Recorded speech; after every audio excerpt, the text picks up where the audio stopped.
when something good is no longer yours to carry. There are times when we know something needs to end because it isn't working. And then there are other times when something has been good, we've learned from it, we've grown through it, we've enjoyed parts of it. There's nothing necessarily wrong with it. But somewhere along the way, we realize we're carrying it because we've been carrying it, not necessarily because we're still supposed to. And lately, I've been feeling a lot of that. For about a year now, I've been meeting you here on Sipping on Wellness. We've talked about metabolism and hormones, stress and sleep, movement and nourishment. We've talked about the nervous system, inflammation, energy, and what it means to care for the bodies God has given us. And more, we've also talked about faith, about slowing down, about stewardship, about paying attention, about recognizing that our bodies aren't problems we're constantly supposed to fix. They're part of God's very intentional design. I've loved having those conversations, but I've also realized something about myself lately. I've gotten very good at asking, what's next? What's the next episode? What's the next newsletter? What's the next post? What's the next resource I should create? And if I'm not careful, every good idea becomes something I think I need to do. Maybe you can relate to that.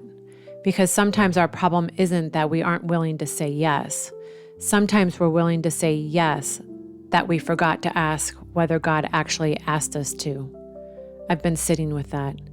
And I've realized that at least for this season, I don't need another next thing. I need some space. Space to serve where God has already placed me. Space to work and use my gifts in some new ways. Space to study scripture and create without immediately wondering how I'm going to package or publish what I'm learning. Space to read a book and simply let it change me. Space to pay attention. So I've decided to put Sipping on Wellness on pause. I don't know whether that pause is for a season or whether this particular chapter is complete. And surprisingly, I don't feel like I need to know. That's part of what I'm learning.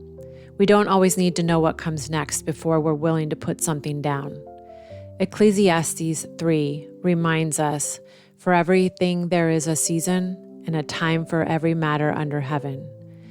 We tend to celebrate the beginnings, the new opportunity, the new idea, the new calling. But I think there's faithfulness in recognizing endings too. Sometimes obedience looks like beginning, and sometimes it looks like releasing.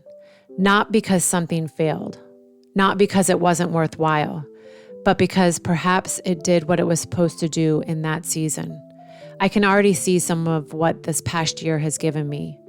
It's helped me learn how to communicate things I care deeply about. It's pushed me to study. It's helped me see conversations between scripture, the way God designed our bodies, and the way we live our everyday lives.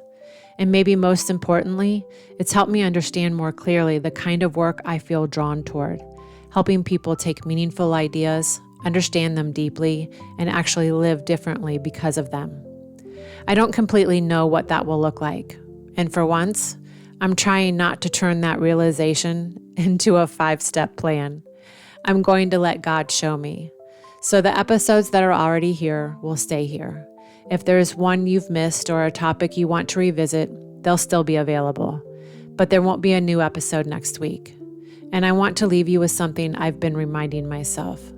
Not every good idea is an assignment. Before you add the next thing, maybe ask, is this mine to do? And even if it is it mine to do right now? There may be something you're carrying simply because you've already invested so much in it. A commitment, a routine, a goal, an expectation you placed on yourself. Maybe you don't need to immediately decide what replaces it. Maybe creating some space is the next faithful thing. Thank you for spending this past year with me. Thank you for listening, learning, and allowing me to share something I care so much about. And wherever this next season takes each of us, I hope you'll continue paying attention to the incredible way God designed you and caring for that design as an act of stewardship rather than striving. And as always, breathe deeply, rest fully, and walk daily with God's peace.